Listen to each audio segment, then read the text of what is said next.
Hello दोस्तों, welcome to pen programmer. I am your host Imdad and आज इस video में हम टेलविंड सीएसएस के बारे में पढ़ेंगे और सीखेंगे कि टेलविंड सीएसएस क्या होते हैं, इसको किस लिए यूज में लिया जाता है और किस तरीके से टेलविंड सीएसएस को कॉन्फ़िगर किया जाता है। उसी के साथ हम कुछ कंसेप्ट भी सीखेंगे जैसे कि arbitrary values, colour shades, typography and spacing etcetera. Tailwind CSS को सीखने के लिए आपके पास सीएसएस का नॉलेज होना ज़रूरी है। अगर आपको सीएसएस नहीं आता तो आप हमारे चैनल की प्लेलिस्ट से सीख सकते हैं। आई होप इस वीडियो में आपको कुछ नया सीखने को मिलेगा। तो without further edu let's dive into the video.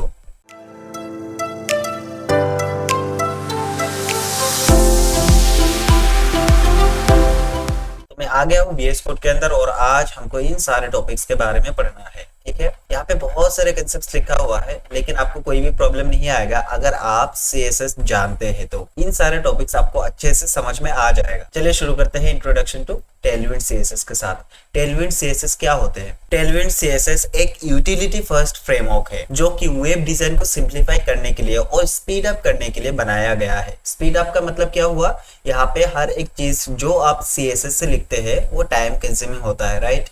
उसके अंदर आपको हर एक तरीके का प्रॉपर्टीज देना पड़ता है, वैल्यूज देना पड़ता है। उस टाइम को बचाने के लिए टेलविंड सीएसएस को बनाया गया है। ओके, इसका मेन आइडिया यही है कि आपको प्री डिफाइंड क्लासेस मिलते हैं जो डायरेक्टली एचटीएमएल एलिमेंट्स पे अप्लाई करके आप डिजाइन कर सकते हैं। टेलविंड के कुछ फीचर्स यहाँ पे लिखा हुआ है जैसे कि यूटिलिटी फर्स्ट अप्रोच। इसका क्या मतलब हुआ? Utility first approach means Tailwind का जो डिजाइन है वो यूटिलिटी क्लासेस पर बेस्ड है। मतलब हर एक क्लास एक स्पेसिफिक सीएसएस प्रॉपर्टी के लिए होता है जिसके यूज करके आप इजीली अपने डिजाइन को कस्टमाइज कर सकते हैं बिना कस्टम सीएसएस लिखे। ओके, आप टेलविंड सीएसएस की कॉन्फ़िगरेशन के थ्रू अपनी कस्टम डिजाइन सेटिंग्स डिफाइन कर सकते हैं जैसे कि कलर्स हो गया या फिर स्पेसिंग हो गया, फॉन्ट्स हो गया एक्सेट्रा। इससे आपका जो वेबसाइट का लुक एंड फील है वो आपके ब्रांड के अकॉर्डिंग हो सकता है। आप खुद से कस्टमाइजेबल डिजाइन को प्रिपेयर कर सकते हैं। और देखिए, टेलविंड सीएसएस रेस्पॉन्सिव डिजाइन बनाने के लिए भी बहुत यूज में लिया जाता है। इस पे रेस्पॉन्सिव बनाना बहुत ही इजी है। आप स्क्रीन के डिफरेंट साइजेस के ऊपर क्लासेस डिफाइन कर सकते हैं। जैसे कि आप डिफाइन कर सकते हैं कि मुझे टैबलेट के लिए कुछ इस तरीके का डिजाइन चाहिए या फिर बड़ा स्क्रीन के लिए ऐसा चाहिए, मोबाइल स्क्रीन के लिए कुछ ऐसा चाहिए। हर एक चीज आप यहाँ पे रेस्पॉन्सिव बना सकते हैं विद द क्लासेस। देखिए, लास्ट है परफॉर्मेंस। टेलविंड के साथ आप पूरी सीएसएस फाइल को छोटा कर सकते हैं क्योंकि ये यूटिलिटी क्लासेस यूज करते हैं। तो उसके लिए क्या होगा, आप सिर्फ जरूरी सीएसएस को ही इंक्लूड करते हैं। इसका जो फाइनल बिल्ड साइज होता है वो छोटा होता है। इसके लिए आपका जो परफॉर्मेंस है वो भी बहुत हाई हो जाता है। तो अभी देखिए, अगला जो टॉपिक है हमारा वो है प्लेसिडियन। प्लेसिडियन क्या होता है? हम अभी हमारा जो टेलविंड है वो हमारे HTML के साथ लिंक अप करेंगे। ठीक है, तो इसके लिए हमको HTML के अंदर टेलविंड के यूज करने के लिए मिलता है प्लेसिडियन। ठीक है, ये डेवलपमेंट बिल्ड के लिए बनाया गया है। मतलब आप सीखने के लिए प्लेसिडियन का यूज कर सकते हैं। ये रिकमेंडेड नहीं है कि आप प्रोडक्शन बिल्ड के अंदर प्लेसिडियन यूज करें। उसके अंदर आपको अलग अलग तरीके का मेथड्स मिल जाते हैं, लेकिन क्योंकि हम सीख रहे हैं अभी तो हम प्लेसिडियन का यूज कर सकते हैं, कोई इश्यू नहीं है। ओके, तो पहले तो आपको लाना पड़ेगा प्लेसिडियन। प्लेसिडियन को लाने के लिए आपको जाना पड़ेगा टेलविंड की वेबसाइट पे। ठीक है, तो मैं आ गया tailwindcss.com के ऊपर। यहाँ पे देखिए, हर एक चीज आप टेलविंड के अंदर कर सकते हैं। देखिए, किसी एक चीज को पर्टिकुलरली इस तरीके से कस्टमाइज करना, आप यहाँ पे रेस्पॉन्सिव डिजाइन कर सकते हैं। आपको यहाँ पे डिफरेंट डिफरेंट कलर शेड्स मिलता है इस टाइप से, और टाइपोग्राफी को भी आप एडजस्ट कर सकते हैं, शेडोज वगैरह लगा सकते हैं। हर एक चीज यहाँ पे मिल जाएगा। एकदम सिंपल क्लासेस है, उतना कुछ मतलब आपको याद भी रखने की जरूरत नहीं है।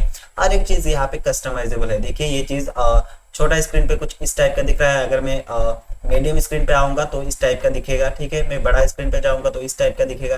देखिए, फुल्ली रेस्पॉन्सिव वेबसाइट है। और यहाँ पे आपको हवर इफेक्ट वगैरह मिलता है। देखिए, इस टाइप से आप हवर इफेक्ट भी लगा सकते हैं। एकदम सिंपल है सारे चीजें। और क्या क्या मिलता है, देखिए यहाँ पे डार्क मोड भी एडजस्ट करना इजी है। ठीक है, आपको जस्ट यहाँ पे क्लासेस लगाना है, उसके हिसाब से आप dark mode, white mode adjust कर सकते हैं। बहुत सारी चीजें है यहाँ पे, हम जो नेसेसरी चीजें है उसको एक्सप्लोर करना सीखेंगे। ठीक है, तो प्लेसिडियन के लिए आपको यहाँ पे गेट स्टार्टेड पे क्लिक करना है। क्लिक करने पर देखिए यहाँ पे आया टेलविंड CLI, जो कि हमको नहीं चाहिए क्योंकि हम रिएक्ट वगैरह यूज नहीं कर रहे हैं। ठीक है, आपको मिलता है पोस्ट CSS, फ्रेमवर्क्स, गाइड्स और प्लेसिडियन। यहाँ पे आपको प्लेसिडियन मिल जाएगा, आपको यहाँ पे क्लिक कर देना है।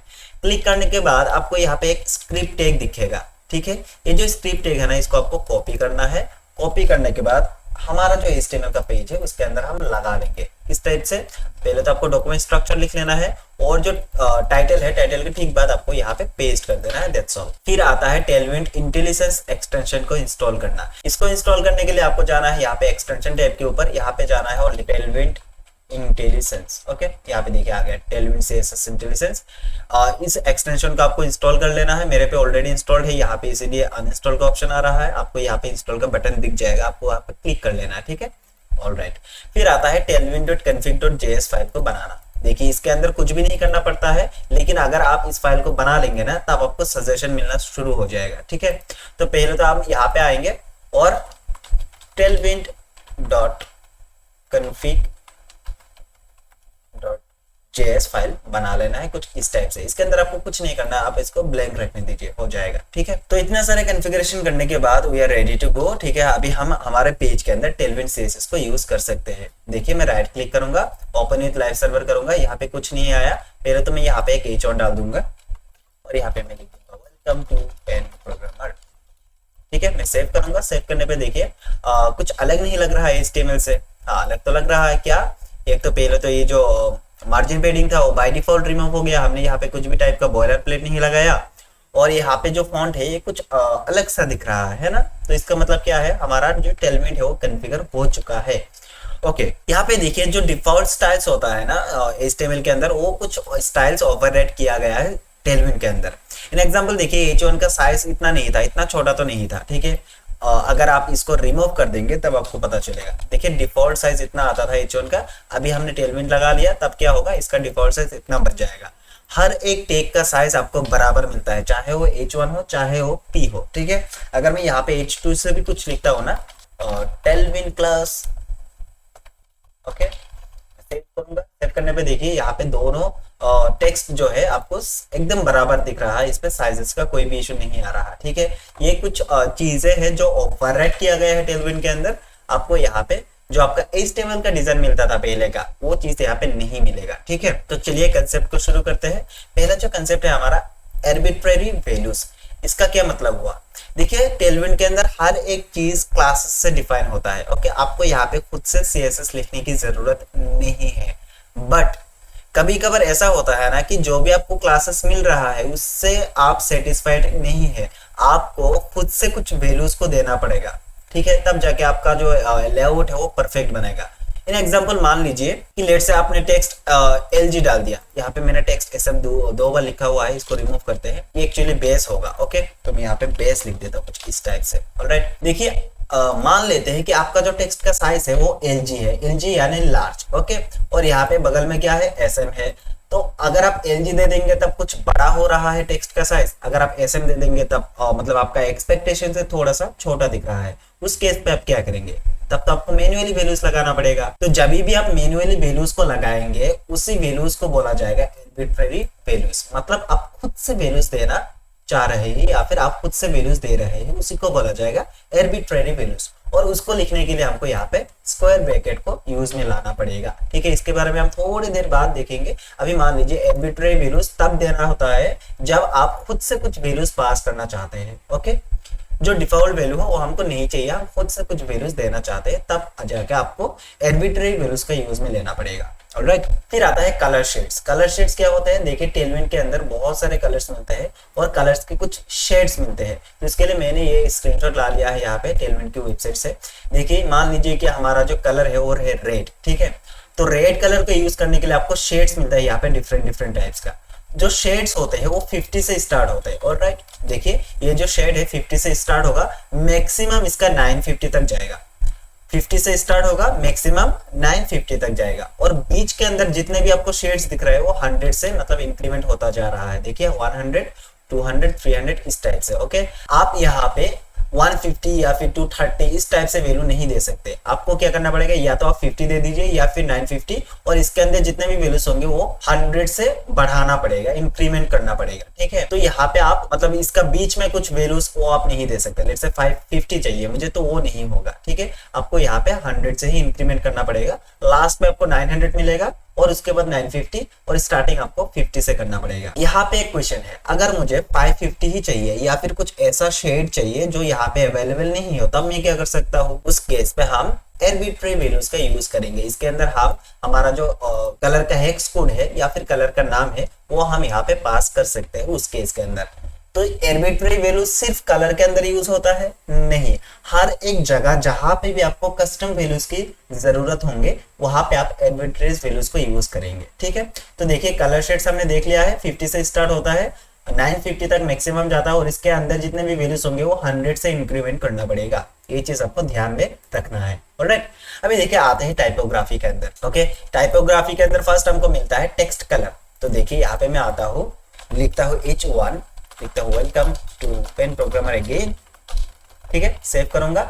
हमारा टेक्स्ट कुछ इस टाइप से दिखा, मैं थोड़ा सा जूम इन कर लेता हूँ। देखिए ये जो टेक्स्ट है ना, इसका कलर मुझे चेंज करना है। तो कलर चेंज करने के लिए आपको यहाँ पे आना है, लिखना है क्लास, और क्लास के अंदर आपको पहले तो लगाना है टेक्स्ट, फिर लगाना है आपको हाइफन, फिर कोई भी एक कलर का नाम बता दीजिए, लेट्स से रेड, और रेड के अंदर आपको यहाँ पे मिलेगा शेड्स। ठीक है, आपको किस शेड का रेड चाहिए तो मैं लिख देता हूँ लेट्स से 500। तो मैं सेव करूंगा, जो हमारा टेक्स्ट है वो रेड के अंदर 500 शेड के अंदर जो कलर मिलता है वो यहाँ पे अप्लाई हो जाएगा। लेट्स से मैं और एक H1 लिखता हूँ और इसके अंदर बता देता हूँ कि इसका जो शेड है वो 700 होना चाहिए। तो देखिए ये इससे थोड़ा सा डार्क दिख रहा है। लेट्स से मैं और एक शेड बनाता हूँ और इसको ऊपर ला लेता हूँ, ये 500 रखने देते हैं और यहाँ पे 300 कर देते हैं। तो 300, 500, 700, देखिए ये थोड़ा सा हल्का दिखा, ये थोड़ा सा डार्क दिखा और ये इससे भी डार्क दिखा। ठीक है, तो इस टाइप से आप ब्लू पे भी कन्वर्ट कर सकते हैं इसको। लेट्स से मुझे ब्लू चाहिए तो ब्लू का शेड कुछ इस तरीके से दिख रहा है। अगर आप चाहते हैं कि मुझे ग्रीन चाहिए तो यहाँ पे ग्रीन पास कर दीजिए, तो ग्रीन का शेड आपको दिख जाएगा। यहाँ पे क्या हो, अगर मुझे यहाँ पे ये जो शेड है ये मुझे नहीं देना है, मुझे खुद से कुछ वैल्यूज देना है, that is arbitrary values. Okay, तब मुझे क्या करना पड़ेगा? देखिए मैं दूसरा एक ओ कर लेता हूँ। देखिए मैं H1 को दोबारा कॉपी कर लेता हूँ। अभी देखिए यहाँ पे मुझे खुद से कुछ वैल्यूज देना है। मैं नहीं चाहता कि ग्रीन 700 हो या फिर 500 हो, मैं चाहता हूँ यहाँ पे मेरा खुद का एक कलर कॉम्बिनेशन आए। ओके, या फिर मेरा खुद का एक कलर कोड आए जो कि हेक्स कोड पे हो सकता है, RGB में हो सकता है। तो चलिए मैं गूगल पे जाता हूँ और यहाँ पे लिखता हूँ कलर पैलेट। ओके, यहाँ पे हमारे सर्च रिजल्ट ऑलरेडी यहाँ पे आ रहा है। ठीक है, मैं कलर हंट पे जाऊंगा या फिर कहीं से भी कलर एक उठा लूंगा।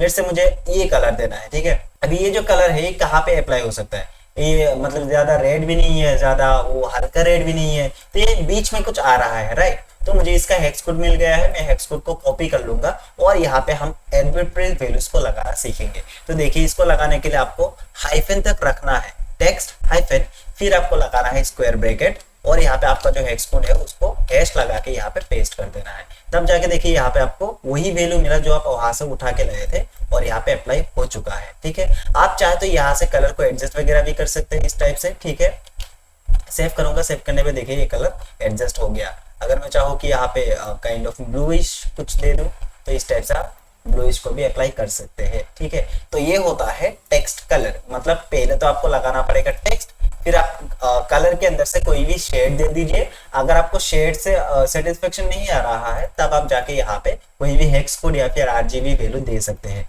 मतलब ये जो स्क्वायर ब्रैकेट दिख रहा है ना आपको, इसके अंदर जो भी आप वैल्यूज देंगे उसको बोला जाएगा आर्बिट्रेरी वैल्यूज। ओके, चलिए आगे बढ़ते हैं।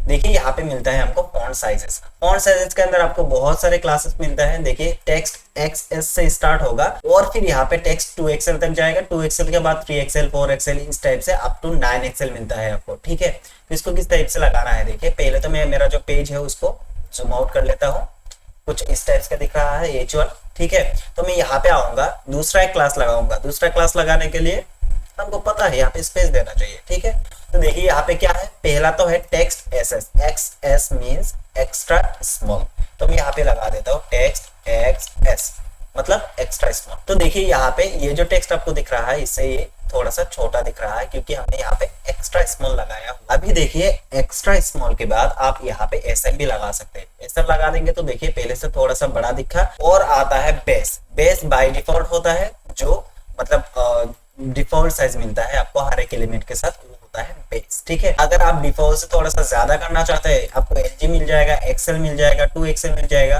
तो देखिए मैं यहाँ पे XL लगाता हूँ। ठीक है, सेव करूंगा तो देखिए थोड़ा सा बड़ा दिख रहा है। मैं पेज को दोबारा 100 पे कर देता हूँ। ओके, मुझे इससे भी थोड़ा सा बड़ा चाहिए तो मैं यहाँ पे 2XL लगा सकता हूँ। और अगर आपको इससे भी बड़ा चाहिए तो आप 6 एक्सएल लगा सकते हैं इस टाइप से, ठीक है। 6 एक्सएल के बाद आप अप टू 9 एक्सएल लिख सकते हैं। लेकिन अगर आप 9 एक्सएल से भी सेटिस्फाइड नहीं होते तब क्या करेंगे, आर्बिट्री वैल्यूज लगाएंगे। यहाँ पे हम खुद से पिक्सल्स भी दे सकते हैं। लेट्स से मुझे 40 पिक्सल का जो साइज है वो चाहिए, तो यहाँ पे 40 पिक्सल बन जाएगा। आपको लेट से 100 पिक्सल चाहिए तो यहाँ पे आप 100 पिक्सल भी दे सकते हैं। तो जब भी आप खुद से वैल्यूज लगाएंगे तब आप यहाँ पे स्क्वायर ब्रैकेट लगाएंगे और उसके अंदर आपका जो वैल्यू होगा वो पास कर देंगे, ठीक है। ये आता है फॉन्ट वेट के अंदर। फॉन्ट वेट मींस फॉन्ट के अंदर एडजस्टमेंट करना होगा, आप फॉन्ट वेट की मदद से कर सकते हैं। देखिए फॉन्ट वेट के अंदर आपको मिलता है font thin, extra light, font light, normal, medium, semi bold, bold, extra bold, font black. इस टाइप से आपको कुछ वैल्यूज मिलता है। तो मैं चाहता हूँ कि ये जो हमारा फॉन्ट है ना बोल्ड पे दिखे, ठीक है। तो मैं यहाँ पे लगा सकता हूँ फॉन्ट बोल्ड। तो मैं यहाँ पे थोड़ा सा कम करने के लिए सेमी बोल्ड लगा सकता हूँ। सेमी बोल्ड लगा दूंगा तो थोड़ा सा कम बोल्ड दिख रहा है। अगर आप चाहे कि ये नॉर्मल दिखे तो बाय डिफॉल्ट नॉर्मल ही आता है, तो आप यहाँ पे नॉर्मल लगा सकते हैं इस टाइप से, तो आपको नॉर्मल दिख जाएगा। अगर आपको लाइट चाहिए तो आप यहाँ पे लाइट्स पास कर सकते हैं, ये लाइट दिखेगा। तो इस टाइप से अगर आप चाहे कि बोल्ड से भी थोड़ा सा ज्यादा बोल्ड हो तो आप एक्स्ट्रा बोल्ड लगा सकते हैं। यहाँ पे देखिए यहाँ पे सजेशन भी आ रहा है, ये एक्स्ट्रा बोल्ड है। और आप चाहे तो यहाँ पे ब्लैक भी लगा सकते हैं, मतलब ये एक्स्ट्रा बोल्ड से थोड़ा सा ज्यादा हो जाएगा, ठीक है। तो इस टाइप से आप यहाँ पे इसका जो फॉन्ट वेट है एडजस्ट कर सकते हैं, ठीक है। अगला आता है फॉन्ट फैमिली। यहाँ पे आप फैमिली भी यूज कर सकते हैं। देखिए फैमिली यूज करने के लिए आपको अगेन फॉन्ट लगाना पड़ेगा। यहाँ पे कुछ प्री डिफाइंड वैल्यू मिलता है, जैसे कि font sense, font serif, font mono. हमने इन सारे फॉन्ट्स के बारे में पढ़ा हुआ था सीएसएस के अंदर, है ना। तो मैं यहाँ पे लगाता हूँ let's say font serif. Serif करूंगा तो कुछ इस टाइप का दिखेगा। मैं सेंस करूंगा तब कुछ इस टाइप का दिखेगा। अगर मैं मोनो करूंगा तब जाके ये मोनो स्पेस पे दिखेगा कुछ इस टाइप से, ठीक है। लेकिन अगर मुझे यहाँ पे खुद से कुछ फॉन्ट फैमिली लगाना है तब जाके आप यहाँ पे आर्बिट्री वैल्यूज को यूज करेंगे। लेट्स से मेरे कंप्यूटर में कौन सा फॉन्ट्स है, मैं यहाँ पे जाऊंगा। फॉन्ट्स लिखने के बाद देखिए यहाँ पे बहुत सारे फॉन्ट्स दिख रहा है मुझे, ओके। लेकिन मुझे चाहिए यहाँ पे इन एग्जांपल 40, ओके। ये फॉन्ट मुझे चाहिए, तो 40 रेगुलर आ रहा है यहाँ पे, इसका नाम 40 है, ओके। तो मैं यहाँ पे आऊंगा, लिख दूंगा 40, सेव करूंगा। सेव करने पे देखिए हमारा जो फॉन्ट है वो चेंज हो गया, ठीक है। तो इस टाइप से अगर आप कुछ फॉन्ट्स गूगल फॉन्ट के मदद से ला रहे हैं तो उसका फॉन्ट नेम भी मिल जाएगा आपको, उसका फॉन्ट आपको यहाँ पे पास कर देना है, ठीक है। तो आप सीडीएन से भी लिंक लगा सकते हैं। अगर आपको फॉन्ट फेस बनाना है सीएसएस के अंदर, फॉन्ट फेस बना के भी आप यहाँ पे उस फेस का नाम दे सकते हैं, ऑलराइट। अगला जो टॉपिक है लेटर स्पेसिंग। अच्छा लेटर स्पेसिंग क्या है, हमने ऑलरेडी सीएसएस के अंदर पढ़ रखा था। यहाँ पे देखिए जो आपको लेटर्स दिख रहा है ना, इसके अंदर मुझे स्पेसिंग चाहिए। तो इसको एडजस्ट करने के लिए आपको यहाँ पे tracking tighter, tracking tight, normal, wide, wider, widest, इस टाइप से कुछ क्लासेस मिलता है। तो अगर मैं यहाँ पे आऊँ और लिखता हूँ ट्रैकिंग टाइटर, टाइटर करने से देखिए ये थोड़ा सा मतलब टाइट हो गया। अगर मैं इसको बाय डिफॉल्ट तो नॉर्मल रहता है, अगर मैं इसको वाइड करना चाहूँ तो वाइड कर सकता हूँ, ठीक है। तो मैं यहाँ पे लिख सकता हूँ वाइड, सेव करूंगा तो देखिए ये वाइड हो गया। मैं यहाँ पे वाइडेस्ट लिख सकता हूँ, तो ज्यादा ही वाइड हो गया, ठीक है। तो यहाँ पे देखिए बहुत गैप दिख रहा है। तो इस टाइप से आप क्या कर सकते हैं, एडजस्ट कर सकते हैं। तो मैं यहाँ पे एक काम करता हूँ, टाइट लगा देता हूँ, सेव करूंगा। और टाइटर में भी सही था, हाँ टाइटर भी सही लग रहा है ना, सही लग रहा है, ओके। तो इसका शेड में थोड़ा सा ज्यादा कर देता हूँ, मतलब बहुत ही हल्का दिख रहा है।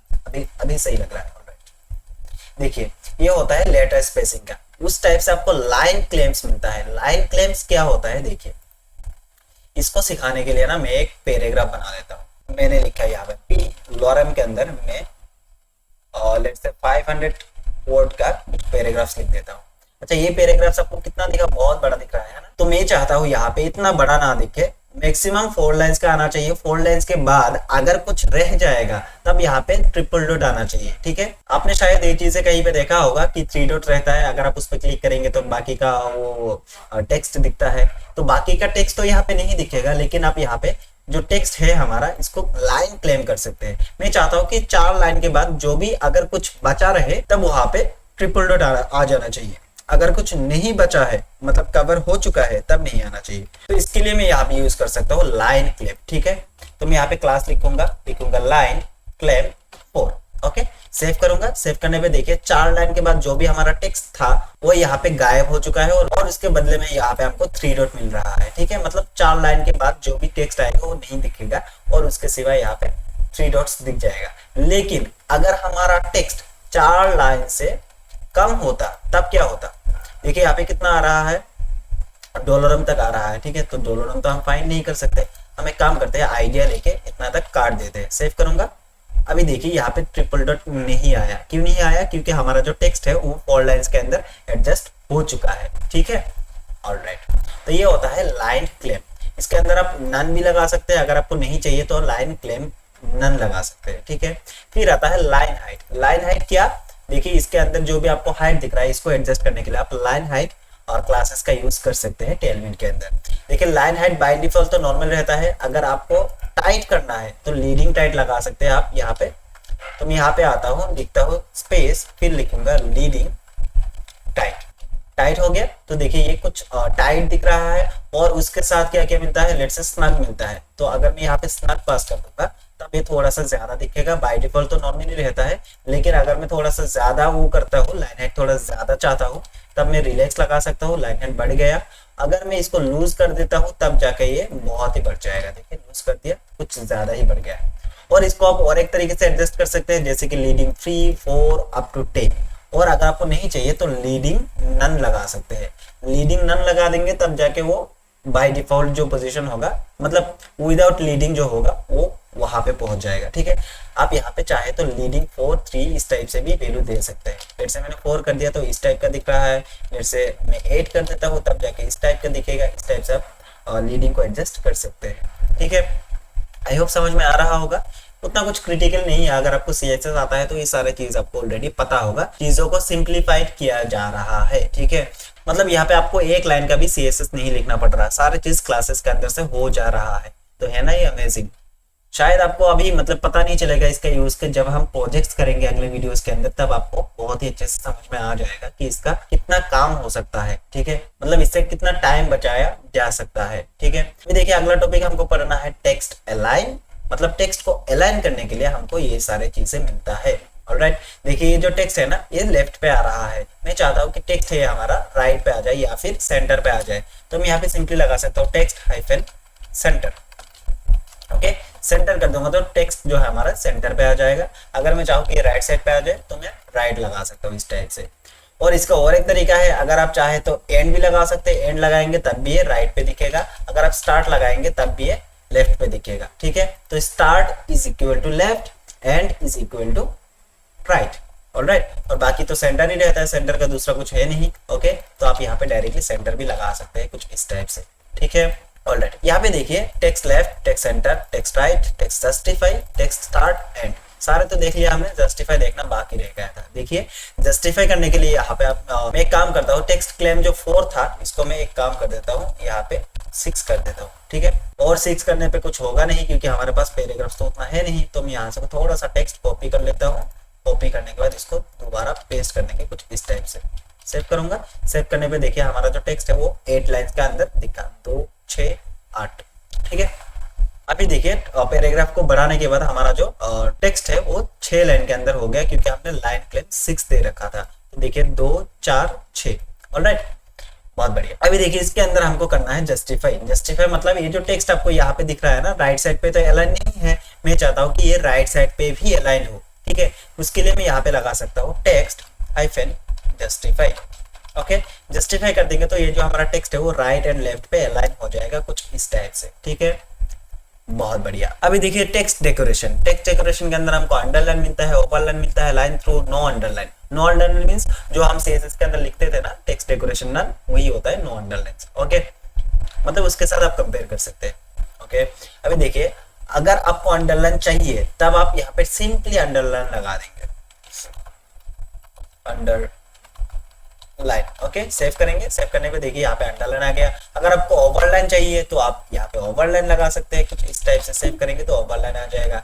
तो देखिए अंडरलाइन एंड ओवरलाइन दोनों एक साथ काम नहीं कर रहा। इसको काम कराने के लिए क्या आप इस टाइप से वैल्यू दे सकते हैं। सेव करेंगे, देखिए यहाँ पे टेलविन वार्निंग दे रहा है, क्या मतलब सेम प्रॉपर्टीज आप 2 जगह एक साथ यूज नहीं कर सकते, ठीक है। तो अंडरलाइन करेंगे तो इस टाइप से आपको अंडरलाइन मिल जाएगा। अगर आप इसको ओवरलाइन बना देंगे, सेव करूंगा, सेव करने पे देखिए ये ओवरलाइन पे आ गया। अगर आपको स्ट्राइक थ्रू करना है, मतलब लाइन थ्रू करना है, तब आप यहाँ पे लिख सकते हैं लाइन थ्रू, ठीक है। सेव करूंगा, ये अंदर से कट गया कुछ इस टाइप से। ओके, और एक आता है नो अंडरलाइन। नो अंडरलाइन मतलब अंडरलाइन आपको नहीं चाहिए। ओके, अभी आप गेस कर रहे होंगे ये चीज कहाँ पे यूज होता है। आपने एंकर टैग लगाया होगा, उसके अंदर आपको बाय डिफॉल्ट कुछ लिंक्स के अंदर वो मिलता है, अंडरलाइन मिलता है ना, लेकिन टेलविंड के अंदर नहीं मिलेगा। देखिए अगर मैं लास्ट पे एक एंकर टैग बनाता हूँ और इसके अंदर कुछ भी लिख देता हूँ, लेट्स से https://penprogrammer.com, ठीक है, और मैं यहाँ पे लिखता हूँ गो टू पेन प्रोग्रामर, तो क्या आप गेस कर रहे हैं कि इसके नीचे अंडरलाइन आएगा? नहीं आएगा। देखिए सिंपल सा एक टेक्स्ट दिख रहा है, लेकिन अगर आपको यहाँ पे अंडरलाइन लगाना है तब जाके आप लगा सकते हैं, लेट्स से अंडरलाइन। ओके, ये जो टेक्स्ट है इस टेक्स्ट का कलर हमको चेंज करना है, तब हम क्या करेंगे, टेक्स्ट रेड या फिर ब्लू 500 कर देंगे तो ब्लू में कन्वर्ट हो जाएगा। इसका साइज हमको बड़ा करना है तो टेक्स्ट 2x लगा सकते हैं, बड़ा हो जाएगा। तो देखिए इस टाइप से आप डिजाइन कर सकते हैं, कितना इजी है ना, बहुत बढ़िया। उसी टाइप से हमको मिलता है टेक्स्ट ट्रांसफॉर्म, जिसके अंदर आप upper case, lower case, capitalise, normal case कह सकते हैं। नॉर्मल केस बाय डिफॉल्ट रहता है, जिस टाइप से आपने लिखा होगा उसी टाइप का दिखेगा, लेकिन अगर मुझे अपर केस में चाहिए तो मैं यहाँ पे सिंपली अपर केस को अप्लाई करूंगा तो ये अपर केस में कन्वर्ट हो जाएगा। मैं यहाँ पे लोअर केस करूंगा तब जाके लोअर केस में कन्वर्ट हो जाएगा। अभी देखिए आता है स्पेसिंग के अंदर। स्पेसिंग के अंदर क्या होता है, अगर आप जो प्री डिफाइंड वैल्यू होता है ना उसके अंदर आप 1 पास करेंगे तो उसका मतलब होगा 8 पिक्सल का आपने स्पेसिंग दिया। अगर आप 2 पास करेंगे तो 12, अगर 3 पास करेंगे तो 16, अगर 5 पास करेंगे तो 32, 6 पास करेंगे तो 48 पिक्सल का आप स्पेस दे रहे हैं।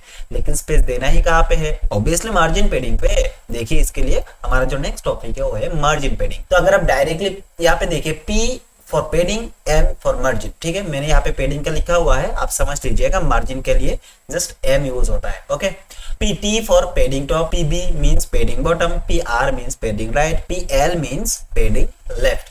लेकिन PX और PY क्या है, देखिए PX means left and right, PY means top and bottom, और PS means start again, PE mean पेडिंग ends. Okay, तो यहाँ पे हमको कुछ इस टाइप का डायरेक्शन मिलता है, लेकिन हमको इसको लगाना कैसे है, देखिए इसको लगाने के लिए ये जो हमारा टेक्स्ट एंड यहाँ पे जो लिंक दिख रहा है ना, इन सारे के अंदर मैं पेडिंग लगाना चाहता हूँ। तो पेडिंग लगाने के लिए मैं काम करता हूँ, इन दोनों एलिमेंट्स को मैं एक डिव के अंदर रख लेता हूँ, ठीक है। तो मैं यहाँ पे एक डिव लगा लेता हूँ इस टाइप से, और डिव के अंदर मैंने सारे एलिमेंट्स को पास कर दिया ताकि मुझे 2 बार ना लगाना पड़े, ठीक है। मैं यहाँ पे सिर्फ एक बार ही लगाऊंगा क्लास। देखिए मैं चाहता हूँ कि चारों दिशाओं से मुझे यहाँ पे पेडिंग देखने के लिए मिले, तब मैं क्या कर सकता हूँ, मैं यहाँ पे लगाऊंगा P, लेट्स से 4 लगाऊंगा तो कितना होगा, देखिए यहाँ पे 4 के अंदर 24 पिक्सल का आपको पेडिंग दिखेगा, ठीक है। मुझे और ज्यादा करना है तो मैं यहाँ पे P6 लगा सकता हूँ। ओके, सेव करूंगा तो यहाँ पे देखिए आपको चारों दिशाओं से पेडिंग देखने के लिए मिला। लेकिन मैं चाहता हूँ कि ये जो पेडिंग है सिर्फ लेफ्ट एंड राइट पे अप्लाई हो, तब क्या कर सकता हूँ, मैं यहाँ पे सिंपली PX लगा सकता हूँ। सेव करूंगा तो देखिए ऊपर नीचे से गायब हो गया और लेफ्ट राइट से दिखा। ये चीज आपको और अच्छे से दिखेगा अगर मैं यहाँ पे बैकग्राउंड लगाऊंगा तो देखिए बैकग्राउंड लगाने के लिए आप यहाँ पे BG लिखेंगे, जैसे मैं रेड लिखता हूँ और 500 पास कर देता हूँ कुछ इस टाइप से। देखिए आपको ऊपर एंड नीचे से नहीं दिखा। अगर मैं सिर्फ PY लगाता तब जाके आपको ऊपर और नीचे से दिखता, लेफ्ट एंड राइट से नहीं दिखा, ठीक है। अगर मैं सिर्फ P को लगाऊंगा तो आपको चारों दिशाओं से दिखेगा। अगर मैं PS लगा दूंगा तब जाके सिर्फ स्टार्टिंग पे दिखेगा, एंडिंग पे ऊपर नीचे कहीं पे भी नहीं दिखेगा। अगर मैं E लगा दूंगा तो एंडिंग पे, T लगा दूंगा तो टॉप पे, B लगा दूंगा तो बॉटम पे। अगर मैं चाहता हूँ टॉप एंड बॉटम रहे तो PY, अगर मैं चाहता हूँ लेफ्ट एंड राइट रहे तो PX। ओके, चारों दिशाओं से चाहिए मुझे तो मैं P को पास करूंगा कुछ इस टाइप से। इसके अंदर जितने भी टेक्स्ट आ रहा है सारे मुझे व्हाइट चाहिए, तो मैं यहाँ पे लगा सकता हूँ टेक्स्ट व्हाइट। देखिए व्हाइट के अंदर कोई भी तरह का शेड्स नहीं मिलता। व्हाइट एंड ब्लैक के अंदर हर एक कलर के अंदर आपको शेड मिल जाएगा, लेकिन व्हाइट एंड ब्लैक के अंदर आपको शेड नहीं मिलेगा, ठीक है। सेव करूंगा तो देखिए यहाँ पे टेक्स्ट जो है हमारा वो व्हाइट पे कन्वर्ट हो चुका है। यहाँ पे ये जो टेक्स्ट है सही नहीं लग रहा, ओके, तो मैं इसको भी व्हाइट कर दूंगा। व्हाइट नहीं भी करूंगा तब भी जाके पेरेंट से ले लेगा, कोई दिक्कत नहीं है, ठीक है। इस चीज को मुझे राइट साइड पे लाना है तो मैं क्या कर सकता हूँ, मैं लिखूंगा टेक्स्ट राइट। ये चीज आपको बहुत ही बेसिक्स लग रहा है, हाँ पहले तो बेसिक्स लगेगा ही क्योंकि हम कंसेप्ट सीख रहे हैं। जब भी हम प्रोजेक्ट्स करेंगे तब आपको बहुत ही अच्छे से समझ में आ जाएगा। ये जो चीज आपको दिख रहा है पेडिंग के लिए अप्लाई नहीं होता, मार्जिन के लिए भी अप्लाई होता है। तो जहां जहां मैंने पेडिंग लगाया है, अगर आपको मार्जिन के रिक्वायरमेंट्स होंगे तो आप मार्जिन भी लगा सकते हैं। अभी देखिए मैं चाहता हूँ इन दोनों के अंदर थोड़ा सा गैप हो, गैप होने के लिए मतलब मार्जिन बॉटम चाहिए मुझे। तो ये जो पैराग्राफ है हमारा इसके अंदर मैं मार्जिन बॉटम लगा दूंगा, लेट्स से 3 कर दूंगा तो इस टाइप्स का हमको मार्जिन दिखेगा। थोड़ा सा और बड़ा कर देते हैं तो मैं मार्जिन 4 का यूज करता हूँ। थोड़ा सा और बढ़ा देते हैं, मार्जिन 4 का यूज करते हैं, मार्जिन बॉटम 4 एक्चुअली। तो देखिए यहाँ पे आपको इतना गैप दिखा, ठीक है। तो आई होप समझ में आ रहा होगा। अभी देखिए अगला जो topic space between, space Y और स्पेस एक्स। अभी आप सोचेंगे स्पेस बिटवीन तो डिस्प्ले फ्लेक्स के अंदर था। हाँ, डिस्प्ले फ्लेक्स के अंदर भी स्पेस बिटवीन था, लेकिन यहाँ पे भी है ये चीज, डिस्प्ले फ्लेक्स नहीं भी लगाएंगे तब भी काम करेगा। इसका क्या मतलब हुआ, देखिए मैं आता हूँ यहाँ पे और एक पेरेंट बना लेता हूँ, ठीक है, और इसका मैं बैकग्राउंड कलर दूंगा लेट्स से ब्लू और 400। सेव करूंगा। सेव करने पे मैं यहाँ पे एक काम करता हूँ, लेट्स से H1 पास करता हूँ, लिखता हूँ वेलकम। ओके, मैं इस वेलकम को 5-6 बार रिपीट कर देता हूँ कुछ इस टाइप से, ठीक है। अभी देखिए ये जो हमारा वेलकम दिखा के अंदर मुझे थोड़ा सा पेडिंग लगाना है, तो मैं पेडिंग 5 का यूज करूंगा। पेडिंग आ गया, ऑलराइट। अभी देखिए ये जो टेक्स्ट आपको दिख रहा है इसके अंदर की आपको गैप दिख रहा है। हाँ, गैप तो थोड़ा थोड़ा है, लेकिन मुझे इस गैप को बढ़ाना है। तब क्या करेंगे, तब आप बोलेंगे कि इसके अंदर मार्जिन बटन लगा दीजिए, हो जाएगा गैप। हाँ वो सही है, लेकिन मुझे हर एक एलिमेंट के अंदर मार्जिन बटन लगाना पड़ेगा। ओके, लेकिन मैं चाहता हूं कि मैं कहीं पे एक जगह पे लिखूं और सारे जगहों अप्लाई हो जाए, तो इसके लिए हमको मिलता है स्पेस वाई या फिर स्पेस एक्स। अभी जो रिक्वायरमेंट्स है वो हमारा है वाई की डायरेक्शन पे, मतलब टॉप एंड बटन पे, ठीक है। तो मैं यहाँ पे आऊंगा, पेरेंट के अंदर लगा दूंगा स्पेस, फिर वाई, फिर कितना चाहिए मैं नंबर पास कर दूंगा, सेव करूंगा। सेव करने पे देखिए हर एक एलिमेंट के अंदर आपको स्पेस दिखा। अगर मैं इसको बढ़ाना चाहूँ तो बढ़ा भी सकता हूँ, ठीक है। यहाँ पे देखिए ये चीज बढ़ गया है। क्या हो अगर मुझे यहाँ पे 6 नहीं चाहिए, मैं मैन्युअली 20 पिक्सल दूंगा तो अगेन आर्बिट्रेरी वैल्यूज, तो आप यहाँ पे स्क्वायर ब्रैकेट लगा के आपका खुद का जो वैल्यू है वो पास कर सकते हैं। तो देखिए यहाँ पे हर एक एलिमेंट्स के अंदर स्पेस आ गया है। इस टाइप से आप स्पेस एक्स भी लगा सकते हैं। तो एक्स लगाने के लिए हमको यहाँ पे इनलाइन एलिमेंट का यूज करना पड़ेगा, नहीं तो ये दिखेगा नहीं। तो मैं again BG let's say orange कर देता हूँ, इस बार ऑरेंज 500। ओके, इसके अंदर भी एक काम करते हैं, पेडिंग ले लेते हैं 5 का। ओके, मैं यहाँ पे बटन्स का यूज करूंगा, तो लिखूंगा बटन और मैं लिखता हूँ हाई, सॉरी हाई नहीं, मैं यहाँ पे लिखता हूँ क्लिक। सेव करूंगा, कुछ बार रिपीट करूंगा। रिपीट करने पे देखिए हमारा सारा बटन यहाँ पे आया। ओके, अभी इस बटन के अंदर मुझे बॉर्डर चाहिए, तो बॉर्डर तो आप पेरेंट के अंदर लगाएंगे तब तो नहीं काम करेगा ना, बॉर्डर यहाँ पे ही लगाना पड़ेगा आपको। तो देखिए ये जो सारे बटन है इसके अंदर मैं आऊंगा, क्लास लगाऊंगा, बॉर्डर पास करूंगा। बाय द वे बॉर्डर के अंदर हमको और भी चीजें पढ़ना है, तो अभी के लिए जस्ट दिखाने के लिए मैं यहाँ पे बॉर्डर का यूज कर रहा हूँ।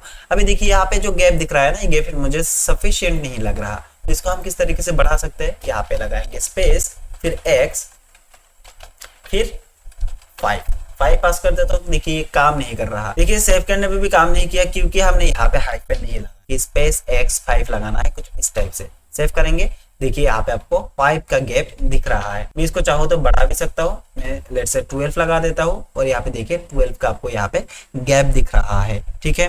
तो इसी के साथ होता है सारा कंसेप्ट कंप्लीट। इसके मदद से हम बहुत ही अच्छे अच्छे प्रोजेक्ट्स बना सकते हैं। अपकमिंग वीडियोस के अंदर हम प्रोजेक्ट्स देखेंगे। अभी तो हमको सीखना था कि कंसेप्ट किस तरीके से काम करता है, ठीक है। हमको 2-3 कंसेप्ट और सीखना है, लेट्स से डिस्प्ले फ्लेक्स का, ग्रिड लेआउट का, इन सारे टॉपिक्स को हमको पढ़ना है। तो मे भी अगला जो वीडियो होगा वो भी कंसेप्ट के ऊपर ही होगा। उसके बाद हम प्रोजेक्ट्स करेंगे टेलविंड के अंदर, ठीक है। मतलब इसको लाइटली नहीं लीजिएगा। हाँ पता है मुझे कि ये डिजाइन बहुत ही बेकार है, लेकिन हाँ मेरा जो मुद्दा था वो है आपको कंसेप्ट सिखाना कि कौन सा चीज किस तरीके से यूज में लिया जाता है, ठीक है। अगले वीडियोस के अंदर हम कंसेप्ट को कंप्लीट करके ही प्रोजेक्ट्स को स्टार्ट करेंगे, तब आपको सारी चीजें समझ में आ जाएगा कि ये चीज हमने सीखा क्यों था, ठीक है। तो ये डिजाइन देख के आप इसको जज मत करिएगा, ऑलराइट। तो चलिए मिलते हैं अगले वीडियो में। पेन प्रोग्रामर की वीडियो देखने के लिए आपका बहुत बहुत धन्यवाद।